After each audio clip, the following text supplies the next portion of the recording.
नमस्कार विद्यार्थी मित्रांनो, माझे नाव श्रीमती सुवर्ण Pandharnath Dhamane, MA set, KTHM college Nashik, राज्यशास्त्र विभाग.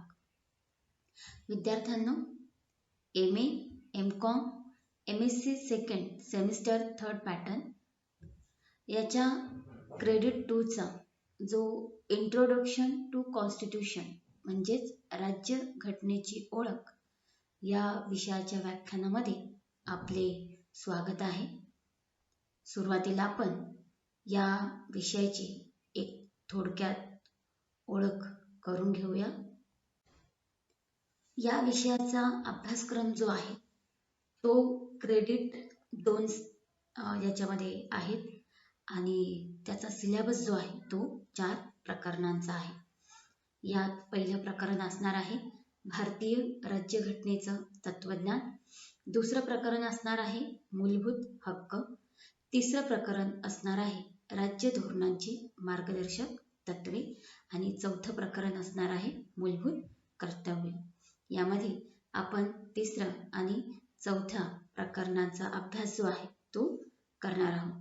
सुरुवातीला आपण याचं इव्होल्यूशन पॅटर्न काय आहे तो बघ. या परीक्षेमध्ये या विषयाची जी परीक्षा होणार आहे त्याचं इव्होल्यूशन पॅटर्न जे आहे ते 50 मार्काचं आहे आणि त्यामध्ये इंटरनल एक्झाम जी होणार आहे अंतर्गत परीक्षा ती 25 मार्कासाठी असणार आहे आणि एक्सटर्नल जी एक्झाम होणार आहे ती 25 मार्कासाठी असणार आहे. असं एकत्रित 50 मार्कांची ही एक्झाम असणार आहे. अशा पद्धतीने आपल्याला हा अभ्यासक्रम अभ्यासायचा आहे आणि त्या संदर्भात परीक्षा सुद्धा द्यायची आहे. आता आपण बघूया की या विषयाचं जे तिसरं प्रकरण आहे त्या संदर्भामध्ये आपण अभ्यास करणार आहोत. आपलं तिसरं प्रकरण जे आहे की राज्य धोरणांची मार्गदर्शक तत्वे. याच्यामध्ये आपण कोणकोणते मुद्दे अभ्यासणार आहोत ते बघण्या अगोदर आपण हे जाणून घेऊया की आपल्याला हे राज्य धोरणांचे मार्गदर्शक तत्वे जे आहे ते शिकण्याचं उद्दिष्ट काय आहे. आपण ज्या समाजात राहतो त्या समाजात आपल्यासाठी राज्याने काय करावं किंवा एक आदर्श स्वरूपाचा समाज असं आपल्या मनामध्ये एक चित्र असतं आणि त्या चित्राला साकार करण्यासाठी आपण या मार्गदर्शक तत्वांना स्वीकारलेलं आहे. त्यामुळे या घटकाच्या अभ्यासानंतर आपल्याला हे कळेल की मार्गदर्शक तत्वे आपण का स्वीकारले आहेत.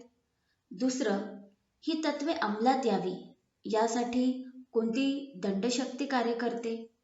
ही तत्वे प्रत्यक्षात व्यवहारात किती प्रमाणात साध्य झाली आहेत आणि मार्गदर्शक तत्वे व मूलभूत हक्क यांच्यातील एक संघर्ष जो आहे तो आपल्याला लक्षात येईल. आपले हक्क, राज्यासाठीचे जे काही मार्गदर्शक तत्वे आहे यांचं वर्णन करणं हा आपल्या घटनेचा एक आत्मा आहे आणि याच्यातूनच व्यक्ती आणि राज्य यांच्यातील परस्पर संबंध कसे आहेत ते स्पष्ट होतात.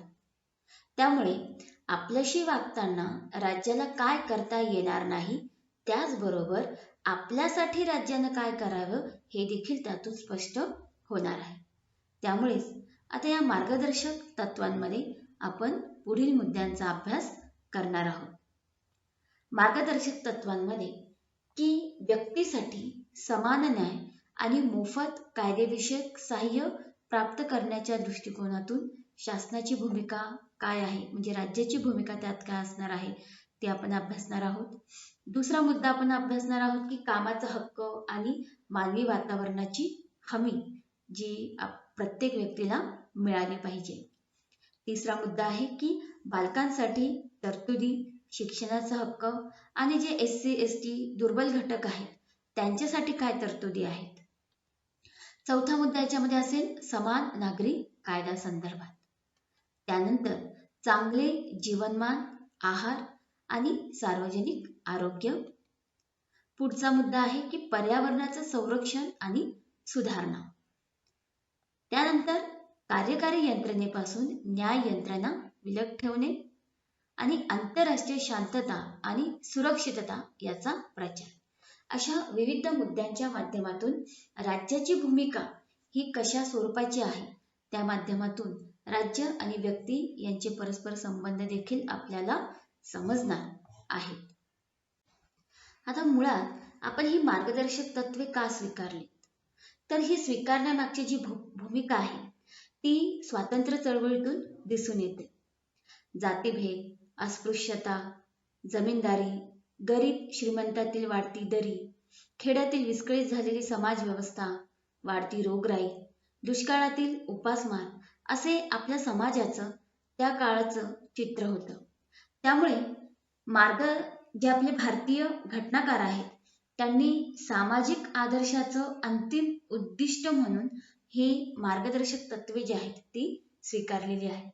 म्हणजे आपला जो काही स्वातंत्र्याचा लढा होता तो फक्त परकीय सत्तेविरुद्ध नव्हता, तर शेतकऱ्यांवरील जाचक कर दूर व्हावेत, समाजातील दुर्बल घटकांना न्याय मिळावा, त्यांची सामाजिक आर्थिक पिळवणूक थांबावी, सर्वांना रोजगाराची शिक्षणाची संधी उपलब्ध व्हावी इत्यादींसाठीचा तो एक प्रकारचा संग्रामच होता. त्यामुळे नागरिकांच्या हक्कांची तरतूद करताना मूलभूत हक्क आणि मार्गदर्शक तत्वे असा फरक जो आहे तो यामध्ये केलेला आहे. यामध्ये मूलभूत हक्क न्यायप्रविष्ट आहेत, तर मार्गदर्शक तत्वे जी आहेत ती वैकल्पिक ठेवण्यात आलेली आहे. घटनेचा कलम 36 ते 51 यामध्ये आपल्याला मार्गदर्शक तत्वे जी आहेत ती आढळून येतात. आता मूलभूत हक्क आणि मार्गदर्शक तत्वे यांचे जेव्हा आपण वर्गीकरण करू तर त्या माध्यमातून कोणतं सगळ्यात जास्त महत्त्वाचं आहे हे सांगण्याचा उद्देश तिथे नाहीये. उलट काही हक्क नकारात्मक आहेत आणि त्यामुळे त्यांना अंमलात आणणं ताबडतोब शक्य होतं, आणि काही सकारात्मक स्वरूपाचे हक्क असतात जे तात्काळ आपण त्यांना उपलब्ध करून देऊ शकत नाही, आणि त्यामुळेच ही गोष्ट एक प्रकारे राज्यसत्तेच्या आवाक्याबाहेर किंवा असल्यामुळे न्यायप्रविष्ट नसलेल्या भागात ती समाविष्ट करण्यात आलेली आहे.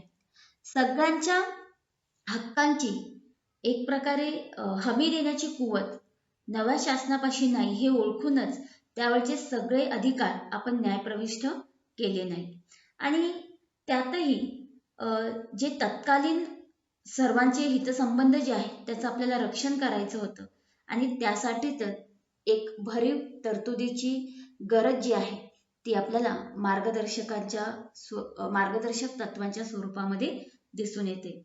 भारतासारखा सामाजिक आणि आर्थिक विषमता असलेल्या समाजात नागरिकांना केवळ हक्क बहाल करणारी राजकीय व औपचारिक लोकशाही व्यवस्था जी आहे ती अर्थपूर्ण ठरली नसती याचे भान घटनाकर्ते जे होते त्यांना होती, आणि म्हणूनच व्यक्तींच्या सर्वांगीण विकासासाठी जसे त्यांचे मूलभूत हक्क महत्त्वाचे आहेत त्याचप्रमाणे समाजहित आणि दुर्बल घटकांचे हितरक्षण या दृष्टिकोनातून आपण मार्गदर्शक तत्वांकडे बघतो. म्हणजे या माध्यमातून समाजाच्या हिताची हमी दिली जात होती, त्याचबरोबर व्यक्ती स्वातंत्र्यावर रास्त मर्यादा सुद्धा घालण्यात आलेली होती.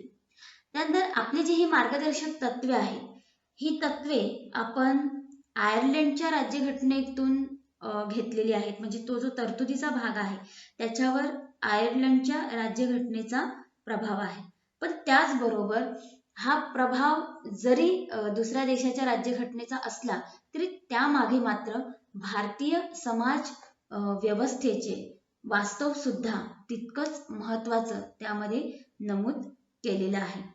याशिवाय आपल्या देशामध्ये राजकीय लोकशाहीची यशस्वीता ही सामाजिक व आर्थिक जीवनातील लोकशाहीवर अवलंबून असते, आणि त्यालाच अनुसरून या मार्गदर्शक तत्वांचं पालन जे आहे ते करून आपण सामाजिक आर्थिक लोकशाहीची रचना जी आहे ती केली जाऊ शकते.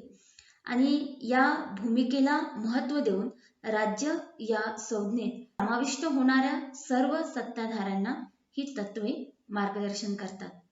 कायदे करताना व त्यांची अंमलबजावणी करताना राज्यकर्त्यांनी ती सदैव समोर ठेवावी अशी घटनाकारांची अपेक्षा. मग या निमित्ताने आपल्याला एक असा प्रश्न पडतो की मग मूलभूत हक्क महत्त्वाचे आहेत की मार्गदर्शक तत्वे महत्त्वाची आहेत. म्हणजे यांच्यापैकी अधिक महत्वाचं काय आहे किंवा यांच्यापैकी दुय्यम काय आहे. म्हणजे न्यायालय किंवा राजकारणाच्या रिंगणात आपण बघितलं तर या संदर्भात वाद झालेले आहेत की मूलभूत हक्कांना महत्त्व द्यायचं की मार्गदर्शक तत्वांना. सो आपण सुरुवातीला मार्गदर्शक तत्वे आणि मूलभूत हक्क यांच्यामध्ये काय भेद आहे तो जाणून घेऊया. सुरुवातीला बघा, मूलभूत हक्क जी आहेत ती व्यक्ती विकासाच्या नुसार निर्माण केली गेली आहेत आणि मार्गदर्शक तत्वे जी आहेत ज्यामध्ये समाज हिताला महत्त्व दिलं गेलेलं आहे. त्यामुळे मूलभूत हक्क जे आहेत ती नकारात्मक स्वरूपाची असतात आणि त्यामुळे राज्य संस्थेला काही ठराविक गोष्टी करण्यापासून ही हक्क रोखत असल्यामुळे तिचं हे स्वरूप आपल्याला दिसून येतं.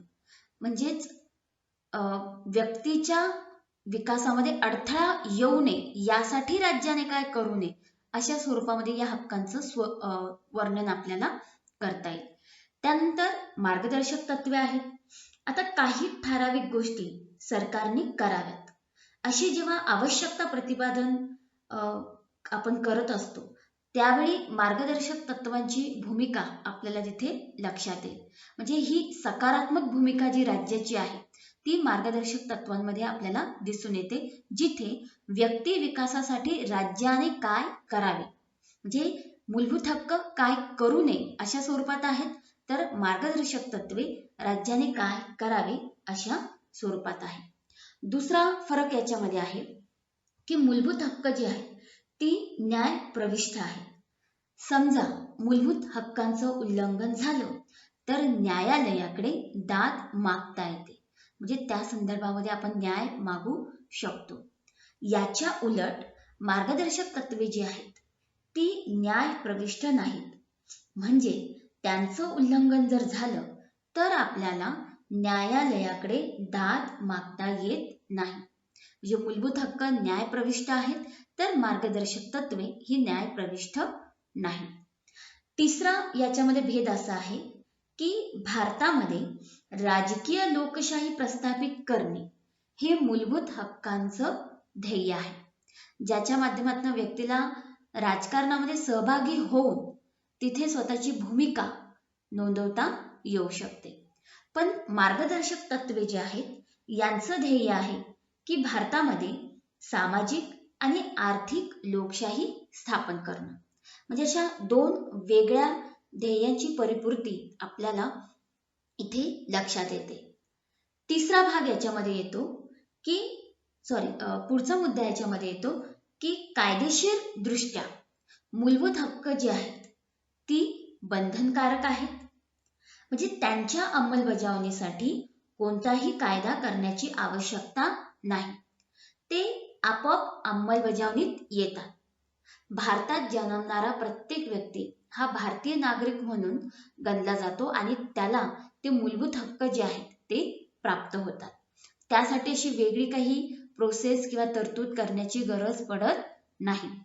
दुसऱ्या बाजूला मार्गदर्शक तत्वांमध्ये ते नैतिक आणि राजकीय दृष्ट्या बंधनकारक आहेत, म्हणजे त्यांच्या अंमलबजावणीसाठी कायदा करावा लागतो, त्याची आपोआप अंमलबजावणी होत नाही. म्हणजे मूलभूत हक्क जसे आपोआप अंमलबजावणीत येतात तर दुसऱ्या बाजूला मार्गदर्शक तत्वांची पूर्तता करण्यासाठी मात्र कायदा करावाच लागतो, त्याशिवाय त्याची अंमलबजावणी जी आहे ती करता येत नाही. मूलभूत हक्क जे आहेत ते व्यक्ती कल्याणाला महत्त्व देतात, व्यक्ती विकासाला महत्त्व देतात आणि त्यामुळे ते व्यक्तिगत स्वरूपाचे आहेत. दुसऱ्या बाजूला मार्गदर्शक तत्वे जी आहेत ही मात्र समूहाच्या कल्याणाला चालना देतात. म्हणजे समूहामध्ये जसं आपण SC, ST किंवा दुर्बल घटकांचा जेव्हा विचार करतो, स्त्रियांचा विचार करतो, बालकांचा विचार करतो, सो अशा स्वरूपामध्ये समूह कल्याण साध्य करण्याच्या दृष्टिकोनातून मार्गदर्शक तत्वे जी आहेत ती कार्य करत असतात. याचाच अर्थ मार्गदर्शक तत्वे जी आहेत ती समाजाभिमुख आहेत. म्हणजेच मूलभूत हक्क व्यक्तिविकास किंवा व्यक्तिगत स्वरूपाचे आहेत आणि मार्गदर्शक तत्वे ही समाजाभिमुख स्वरूपाची आहेत. त्यानंतर मूलभूत हक्कांचं उल्लंघन करणारा कोणताही कायदा जर अस्तित्वात आला तर तो कायदा घटना विरोधी किंवा अवैध घोषित करण्याचा अधिकार न्यायालयाला आहे. म्हणजे न्यायालयाची पुनर्विलोकन किंवा न्यायालयाची सक्रियता यासारख्या संकल्पना आपण तिथे अभ्यासू शकतो, की जर व्यक्तीला वाटेल त्याच्या मूलभूत हक्कांचं उल्लंघन होत आहे तर अशा वेळी ती व्यक्ती न्यायालयामध्ये दाद मागू शकते. आणि त्यातही